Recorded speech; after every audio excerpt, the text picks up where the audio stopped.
Absolutely. change. Mhm. Absolutely. And a lot of times what you'll see is they'll be interested in change on the front end, but if you don't stay on it, in 2 to 3 months, you'll start seeing those bad habits creep back in, right? So you have to make sure that when, as the change agent, that you're really driving lasting change. So the methodology that you go about facilitating that change is critical because you want it to last, right?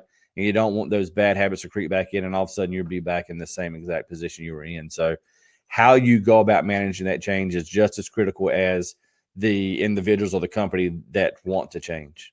Welcome to Inspired Choice today. I'm your host, Caroline Biesalski, here to bring you authentic stories, surprising lessons, and powerful takeaways to fuel your journey in business and life. In each episode, I'll take you from one inspiring guest to the next, blending their experiences with my expertise to uncover practical strategies you can use right away. Whether you're starting out or stepping up, stay tuned for insights and actionable tips that make a difference. And stick around until the end for a special freebie just for our listeners. Hello and welcome, Inspired Podcast community. This is your new episode. My name is Caroline, and my today's guest is Stewart Ervin. And I'm so happy that you said yes to our interview. How are you doing today? I'm doing great, Caroline. Thanks so much for having me. Thank you so much. And I would love to introduce you to the audience, of course. You started your first business at 16 and you worked both in small businesses and large corporations. You gained valuable experience in operations and financial management. For the past 15 years, you focused on business turnaround and growth with the passion for helping small to medium sized businesses reach their full potential. Welcome to the Inspired Podcast, Stewart Ervin. There you go. That's me. That's you. And my Yeah. first question, oh, I'm happy that it is you. I so it never occurred, but never say never that you mix up the bio Yeah. of your guests. Oh, I don't want that. I'm happy that this is you and that we meet today. What inspired you to start your first business at 16? And how did that experience shape your entrepreneurial journey? Yeah. So for me, I was lucky to have known at a very early age I wanted to go into business. I just didn't necessarily know what business that entailed. So was it small business, large entrepreneurship? And it really happened by luck. My dad had a company that was a wholesaler of a fence product. And so their customers started getting behind. And my dad was like, hey, I have two sons. They can help put up fence. And so that's where it really started from, was really just more or less helping out clients who were worked for my dad's business. And so once I learned that skill, I started just running the company on my own and marketing that service. And so again, it really was just by luck that it happened, but it really set the foundation for what would become what I am today. So, um, starting that first company, I owned that business for a little over 10 to 12 years. It allowed me to fund to get my master's degree, an MBA that taught me, again, a lot of the skills that I utilize today. So had I not started that, I may or may not be where I am today. Oh, I understand. And you mentioned something really important. You made the decision. You asked yourself, what would I love? And then it was not your words, I know, but this is what I read between your lines when you Yeah. were speaking, that you ask yourself and you made a choice that you want to have your own business, right? That's right. Yeah. Yeah. So I spent the early part of my, or the late part of my teens and early part of my 20s really moving along the process. So it started as a small business. I got the opportunity to go work in a large global corporation, and then I went full time into self employment. I really wanted to try each one of those avenues, and so yes, that's where I was at. In 2010, I somewhat thought I was going to be a corporate guy forever. So I had tried everything. I liked the global environment. I liked the corporate setting, but I just felt like, I had picked up enough information that I was like, you know what, let's start this entrepreneurship journey again. So luckily for me, in nearly every single case, the companies that hired me had that entrepreneurial spirit that allowed me to kind of blossom in that arena.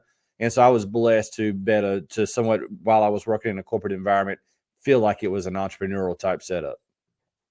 Wow, I love that. So what I learned now is that you were not inspired anymore to work in corporate, right?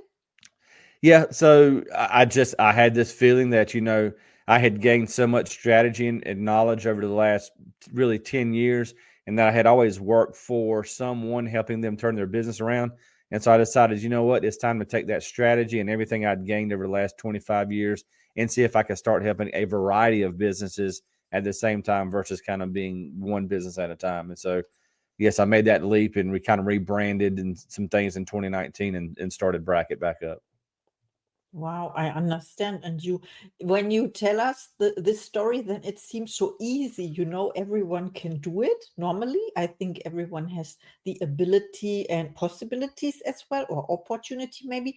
But you talked also about the foundation in your family's business, so to say, Absolutely. at the Hmm. age of 16, and that made it easier for you, I think. Yeah, yeah. So it was starting working for my family business. I had to start at the very bottom and work my way all the way to the top. And what it taught me was how to run every part of the business and understand the inputs and outputs of the entire business.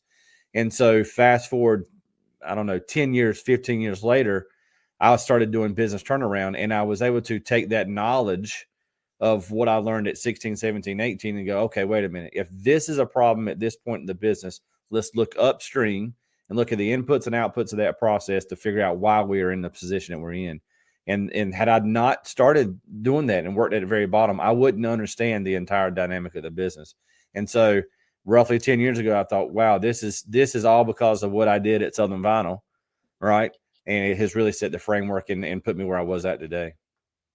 Oh, it's so important to get to know every area in a business. You said you started from the bottom. I understand some people start at the top already when they are, I don't know, when they inherited those Hmm. positions, or when, Yeah. I don't know, Yeah. how you call it. Okay, my next question to you is, how have your experiences in both small businesses and large corporations influenced your approach to business turnaround and growth? Yeah, so it's really primarily the experience in the small business that allowed me to take that to the large business, right? And so, um, probably the largest P and L that we were able to turn around was about an 80 million US dollar P and L, and they had gone backwards to 60 million. So that's fairly large.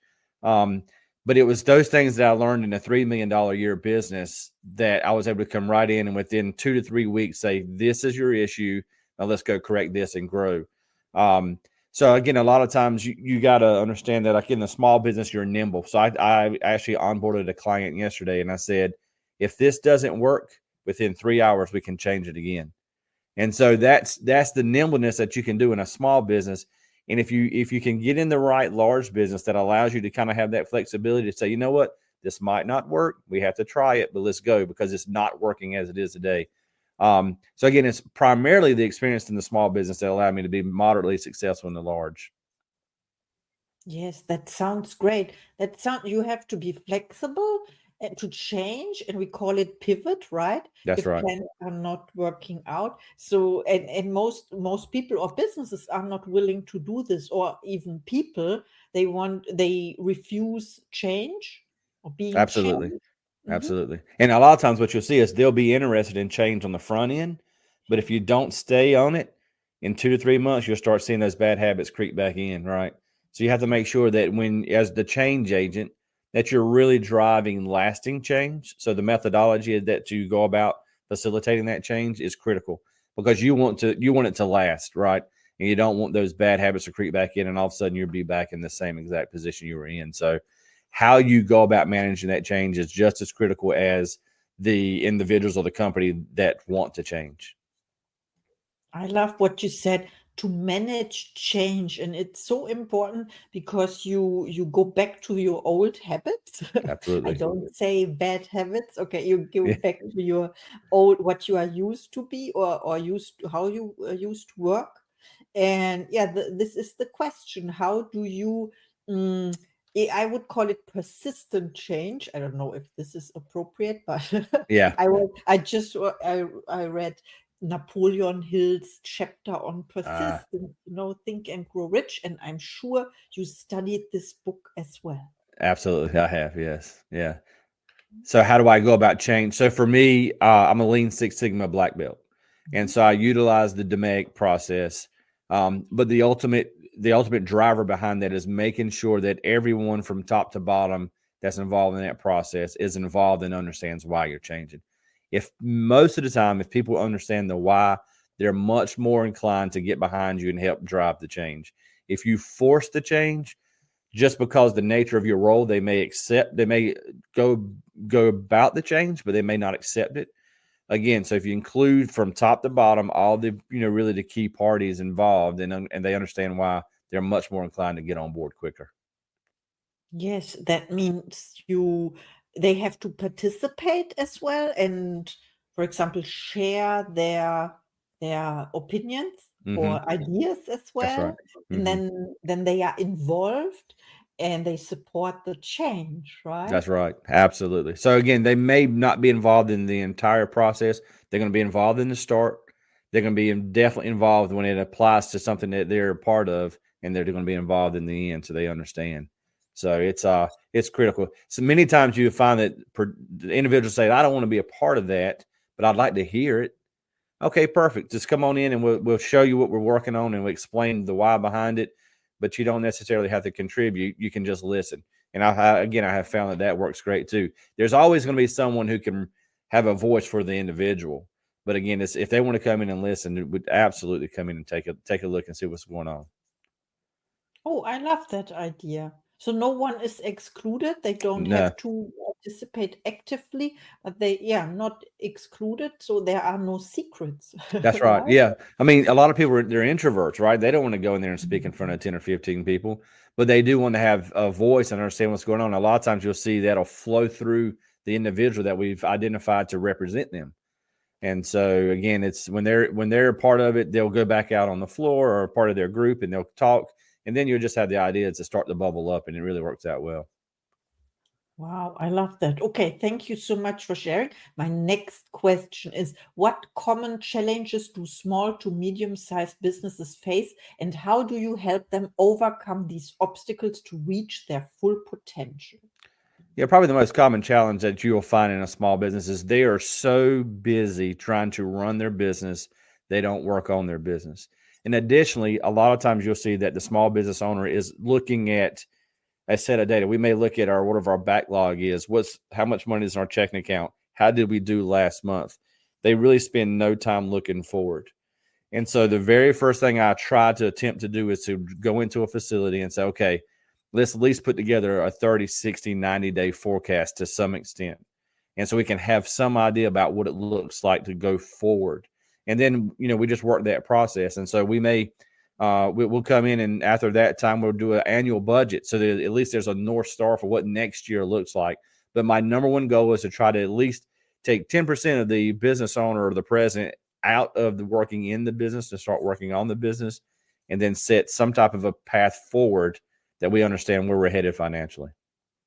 Wow, I see. Okay, 10% of the time to work on the business instead of in the business. Then Mm-hmm. you have to watch your numbers. You talked about let's say the numbers of last month. It's not Mm-hmm. so important as to forecast or to plan what you want to see in 30, 60, and 90 days, right? Absolutely. That's Mhm. absolutely correct.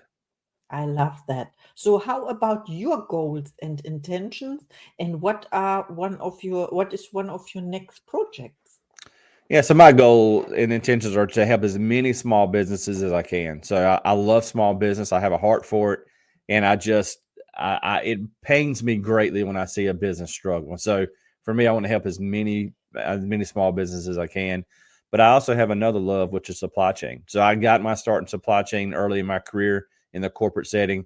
So I'm working on launching a new business now that's in supply chain consulting, primarily focused on sourcing, because I know that's a pain point in many purchasing organizations, because they, much like small business owners, spend most of their time in the tactical side, firefighting, and they do not do a very good job of taking a step back and being strategic and having the sourcing backups. And so We've kind of soft launched that project, and you'll probably see more about that coming out on LinkedIn here soon. Oh, I love that. So please connect to Stewart. He's amazing. He has information not many people have, and he's willing to share and to help Absolutely. and support you. And I don't know if you call yourself a coach, or but my next question is, yeah, sort of you consult businesses, but my question is about your coaches. Do you have coaches or mentors for yourself, and what was the best coach you ever had? Or Yeah. So Mhm. I'm actually in the process now of vetting out a business coach for myself. So I'm a finance and ops guy by trade, and that's just kind of how my world works. I've done a decent amount of strategy, but I've never done sales execution. And so over the last 6 months, I've recognized that is a major weak point in my repertoire per se. And so I have actually identified a sales coach who I'll be onboarding with him in the next 45 days to help strengthen that weak spot in my life, I guess you'd say. So again, because I understand finance and ops, greatly, but I desperately need help on the sales side. Wow, I love that so much. So you identified something you need, or you accept support, because there are people not asking for help, so to say. And also you mentioned this is something you want to improve. So the recommendation is, of course, to, if there are fields you called it not blind spot, but it was something with spot and something. Yeah, So it's a weak point for me. a weak point, yes, Yep, a weak point. And the recommendation is to, when you identify weak points, to have a coach, that's right. right? Absolutely, So absolutely. great. So thank you so much for your answers and our interview today. Now it's time for your final thoughts to the audience, and please include, where can we find you? Yeah.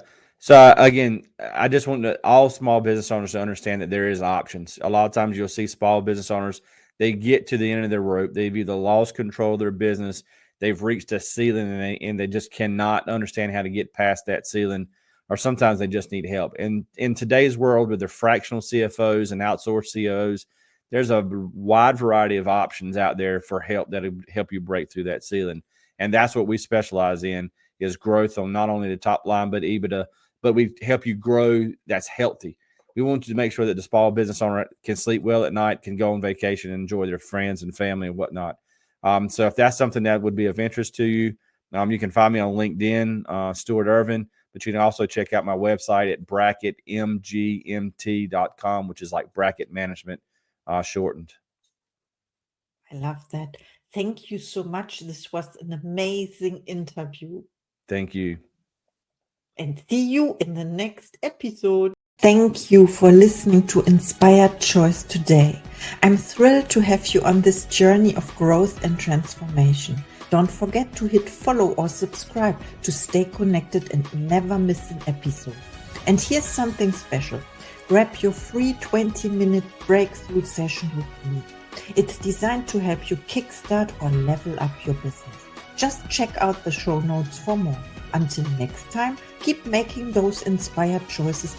See you in the next episode.